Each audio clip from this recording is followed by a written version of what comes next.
Hi guys, it's King Blacktooth and welcome to the dungeon guide for the Ascalonian Catacombs story mode in Guild Wars 2. Now this is a level 30 area and it will be the first dungeon you face. That's why the difficulty is about 7 out of 10 because people are not very used to dungeons in Guild Wars 2 yet. So one of the main things I want to talk about first is that this dungeon is very melee unfriendly if you're a squishy class, so medium and light armour. I would recommend taking a ranged weapon with you. Elementalists, you'll have to equip your weapon before you go into the fight, okay, because you can't switch during the fight. The next point is to take a condition removal skill, preferably group. Now some classes have these on their weapons already, like Elementalists and Guardians, but it's still recommended to take an extra one in a utility slot. So dying in this dungeon is not as bad as dying in other dungeons in other MMOs. If you get downed, then your teammates can come and revive you. Downing is a common occurrence. But if you die, then it's not a big problem, it's not a wipe. All you need to do is respawn to the nearest waypoint and run back into the fight. The worst case scenario is that everyone's running towards the boss at different times, and so you've only got 1 or 2 people fighting the boss at a time, so it's a lot easier to die, in which case it's probably best to group up before going back in. The first thing you'll see in the dungeon is loads of coffins. Now these should be opened one at a time, only one person should open them because you will get ads, and if you open more you'll get overwhelmed. And what you're looking for is Gate Guardian Napper. Now this guy I'm going to class as an Ascalonian Lieutenant from now on. Basically he's got a long charge melee move, which you can easily walk out the way of for melee people. Ranged people shouldn't really get in the way of it. And he can do an instant knockdown, which is pretty painful. But again, he is susceptible to slow and immobilize and cripple and such. So if he's coming to the long range people, the ranged classes, then just kite him around a bit. Okay, it's pretty easy. Now within the dungeon you'll be facing trash mobs. Now these trash mobs in this dungeon are just your basic classes, and this is the order you want to dispatch them at. Rangers throw spike traps which cause cripple and apply 3 stacks of bleeding damage over time, and they also have poisonous arrows which is another damage over time. Elementalists do large area of effect burning circles that you need to avoid, so they're pretty high damage, so you want to DPS them down as fast as possible. Monks are your next target. They heal other mobs, but it's not dedicated healing like other MMOs, so they're not as bad. Mesmers and Necromancers are quite a low threat. Mesmers can bubble, which applies conditions to anyone who attacks them. Necromancers can occasionally fear, but other than that, they're pretty weak. And Warriors are the lowest threat, strangely. The main concern is harassing the squishy classes, so just kite them if needed. And don't forget to use the targeting system, Control and T, to target a specific mob for the whole group. Now in the early stages of the dungeon you'll get a couple of traps. Now the first one you'll meet is spike traps on the floor, little red rings. This guy's going to activate them now.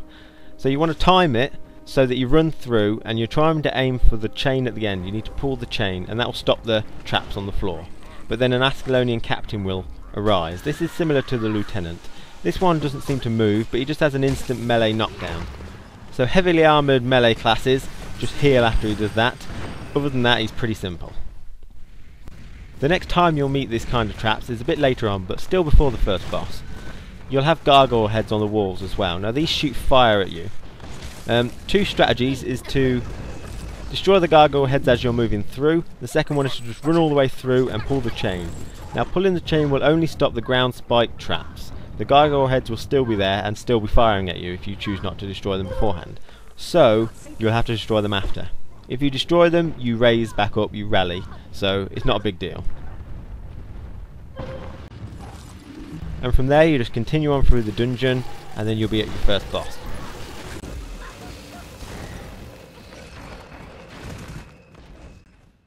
Now the first boss you'll fight is the Ascalonian Lieutenant. He's similar to Gate Guardian Napper that you fought at the very start of the instance. The first thing he'll do is summon 5 ads. Now these are the same as the trash mobs you've been fighting, some basic classes, but they have a lot lower health. Okay, if you don't interact with them as soon as they spawn, then they will move up towards the boss and crowd around him, which is not a problem. So there's 2 strategies. One is to just go in there and dispatch them as usual, using the previous trash method of Elementalist, Ranger first and so on. The other one is to pull them and use the top of the stairs as a line of sight and then area of effect them down because they've got low health. Whichever way you choose, after you've killed them you've just got the boss, the Ascalonian Lieutenant. He's got a long charge move which melee classes can just avoid by stepping around him and circling him a bit. He's also got an instant melee knockdown, which heavily armoured classes can live through. They just need to heal afterwards. It's pretty fine. The ranged class shouldn't be close enough for that to matter. Now, if he starts chasing after ranged classes, just kite him a bit. The ranged classes want to look out for the Throw Bolas, which is an instant throwing move. It does about 1,600 damage, so quite a bit to a ranged class if you're not on full health. It could down you, in which case, just get your teammates to res you. Downing's fine. As with all the bosses in this guide, after I've done this little strategic image placement, I will be showing the gameplay, so you can get a feel for what the boss actually looks like and plays like. Whether we do it the best possible is not the point, because this is a pug. I am not in a guild to do this, but it gives you a feel of what the strategy is and how it plays out. So we targeted the Elementalist, and we're trying to down him first, and I'm trying to run away from this Mesmer which is chasing me. There's a Mesmer chasing me, so I'm trying to kite him while killing the Elementalist here. Okay, he finally caught up with me. I tried to kite him, you see, but everyone started to kill him, so I'll come back, that's fine. Kill the remaining ones. Okay, so now all the ads are dispatched. We only have the Ascalonian Lieutenant left. The range should stay at range like we are.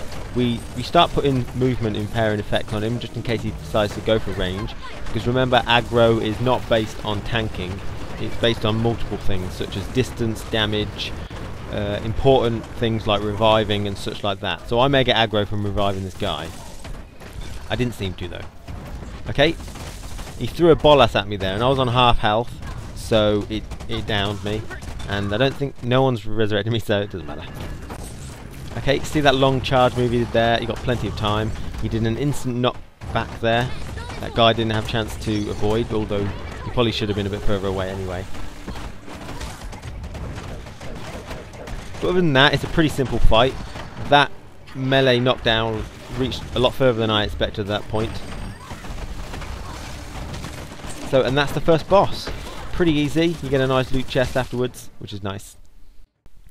Now for the next boss, you can go to any of the available bosses, although Master Ranger Nente is probably the most chosen because he's arguably the easiest. Now he's standing on a platform on his own. Now the unit placement is that melee have to run to him and go up this little wooden log to get to him, and the range will usually like to stand here.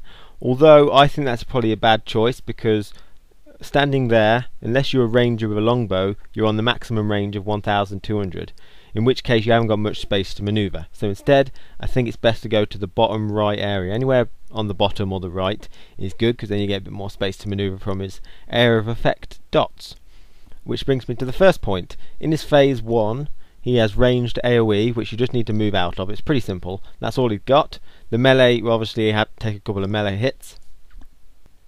But when you get into 70% health, he will go to phase 2, where he teleports to the ledge to melee everyone, and he will summon one wolf ad, which is a strong ad. The main strategy is to cripple, slow, and immobilize Nente while you DPS the ad dead. Okay, so you want to pull the ad back and try and immobilize Nente the best you can. It's not going to work the best. You can't guide him all over the place. But the wolf is also susceptible to slowing effects if he's going after squishy classes. When the wolf's dead, I like to bring Nente back into the ground floor so you've got a bit more space to maneuver if he's going after squishy classes, and it's just about DPSing him down. When he gets to 50% health, he'll go back to phase 1. Range, be careful of his AoE circles, and melee have to run up to the platform to attack him.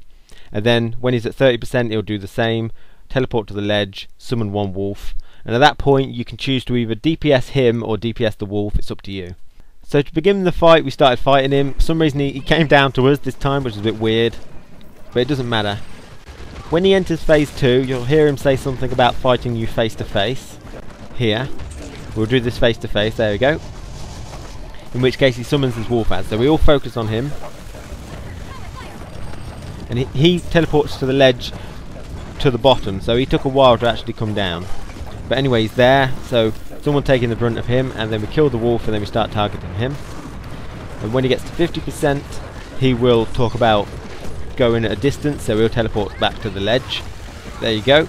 He wants to put some distance between us. He's taken a while. I think we knocked him down. He's on 40% now. Okay, so now it's just about range. Be careful of the AoE dots. They don't seem too damaging, those dots. I've never had a real problem with them. And when he gets to 30%, he'll teleport back over and summon another wolf.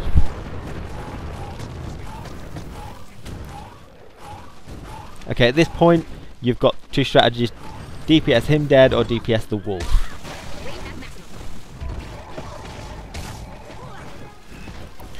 A little bit of confusion. Again, this isn't a guild or whatever, but people started going for the wolf, so we'll DPS the wolf, even though Nente is pretty much dead anyway.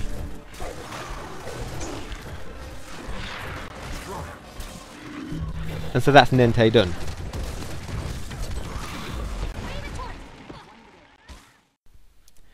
Your next boss will be Karsha the Necromancer. Now this fight I thought was quite an easy fight, probably the easiest in the dungeon. And about melee and ranged placement, there is none. Basically all you need to do is avoid the large AoE circles on the floor.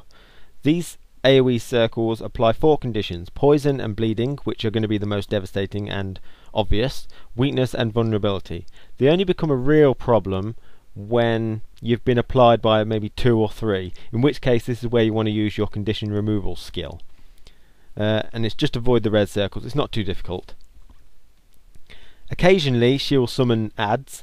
She will steal health from these ads, so kill them as soon as possible. They are very weak and do very low damage, so they're not a big threat. But just destroy them when you see them. They're like little ghostly, horrible things. And when you've killed the ads, just continue killing her until she's dead.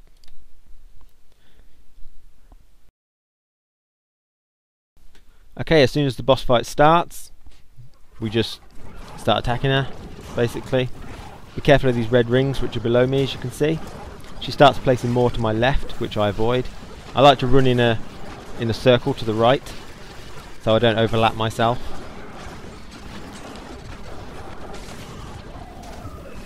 There's a little mob, so start attacking him. He's dead already.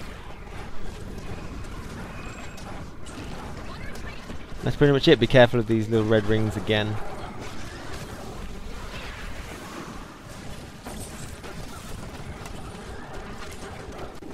Here I got caught by the red ring and got 4 conditions put on me, but it didn't do very much damage at all and they went off pretty quickly.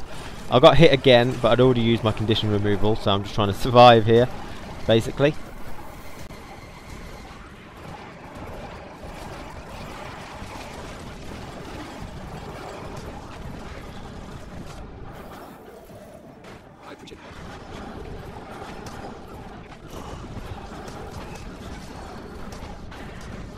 And at this point she puts down a large AoE ring and I dodge back out of it, but I dodge into some more, and there's a lot of them, so I wait until I get out of all of them before I use my condition removal. You see, because I don't want to use my condition removal and then get reapplied. Your next boss will be Relena Vassar. This is the hardest boss in the dungeon, or bosses, and you may have seen this strategy before in other games. Basically they've got an aura around them and when they're close they get stronger. So what you need to do is separate and kill one. Preferably Relena, the elementalist, because she's the most hard hitting. You want to use knockbacks, pulls and line of sight. This is not melee specific, everyone should join in about knocking them away. But if you haven't got one and she's targeting you, you can run behind these braziers on the outer ring and she will run up towards you, or he will, depending on which one you want to move. Okay?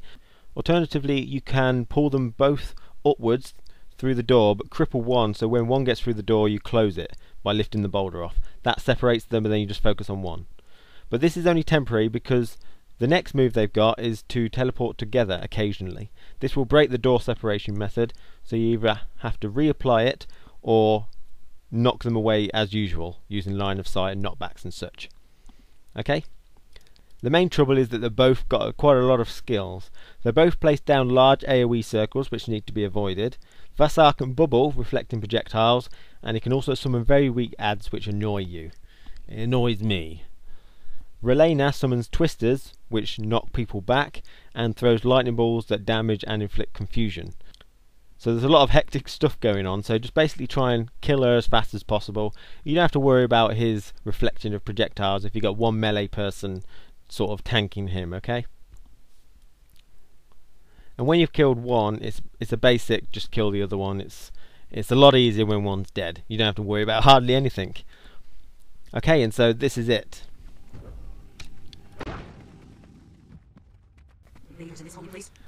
First thing I'm going to do is knock them back. I'm going to switch to my right attunement and knock the guy back. So there we go. Immediately out of range, and then we start DPSing Relena. There's a twister that you can see, knocking my fire elemental all over the place. I'm providing healing support to the tank that's tanking Vassar there, because she won't be able to handle it all on her own. Okay, they're starting to run back into range now. She's switching targets, but some guy knocked him back a bit further, which is good. So I'm trying to revive myself, and at this point they teleport towards each other, which is pretty painful. It's not like massive wipe or anything, but it just makes everything a lot worse. I try and knock them away. It's not far enough. I think it needs about 2 knockbacks. I use line of sight in case they're trying to attack me, and I get some health back that way. Still, we're trying to push them away. Still not quite the range. Still overlapping a bit. I'm using my mist form and going behind here in case he's targeting me to make him follow.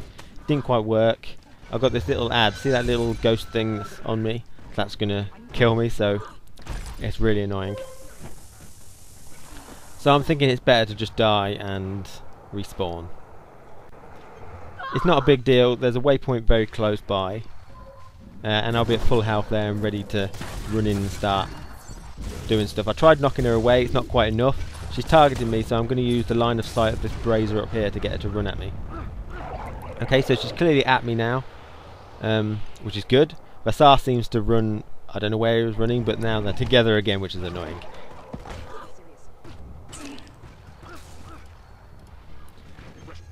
Okay, people are pushing them together by accident. This is a push group, by the way. Okay, someone turned them into a Mo bird. Oh, they're following each other a lot.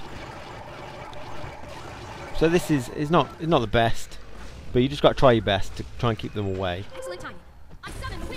With an organised group, this shouldn't be too much of a problem. Okay, so someone's pulled her away by using line of sight, which is good, and she's just about to, on her last legs now. I'm going to occasionally switch to healing and put down some healing fonts for the people who are tanking Vassar. And this is the easy part now. But I still don't want to die, so I'm going to be very careful here. There's not much to worry about. You can pick up the boulders and throw them at him to knock him down if you want. And when he's down, that's the end of that boss. And now we're on to the last boss, King Adelbern.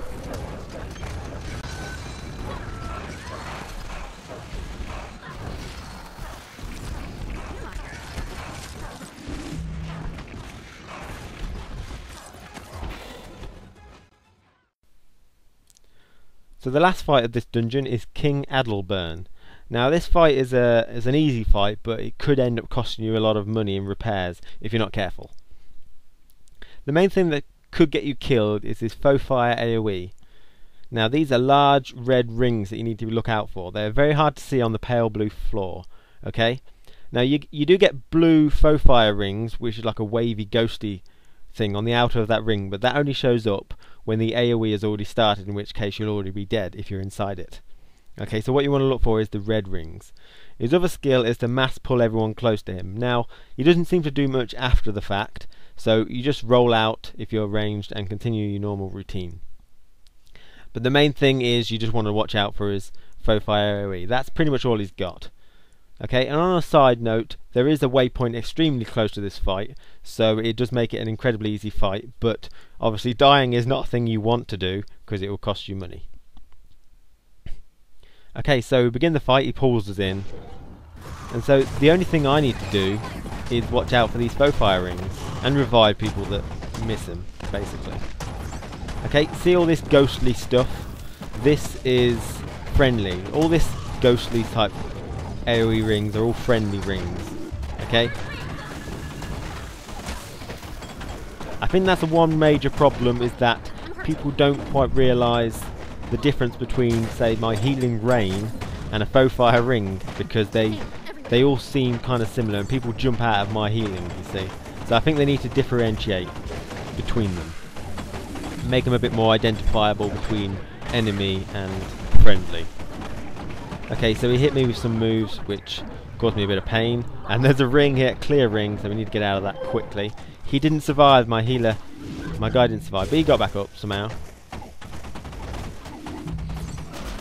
Okay, he hit me again with a ranged attack. He doesn't seem to move, this boss. Okay, and there's the faux fire ring. Run back into the fight, it's pretty easy to do. I'm not going to bother resurrecting these NPCs. Okay, at this point he pulls us in, which doesn't mean much, but I dodge out. And then I've wasted all my dodges and a red faux fire ring appears. So I use my vapor mist to get away from that. That's pretty dangerous, because they can kill you one hit though, they're pretty tough. If you get caught, you're pretty much dead if you don't see the red ring. And that's pretty much all the fight is. Just be careful of these red rings. You see, you got to concentrate more on the floor than you have on the boss, if you know what I mean.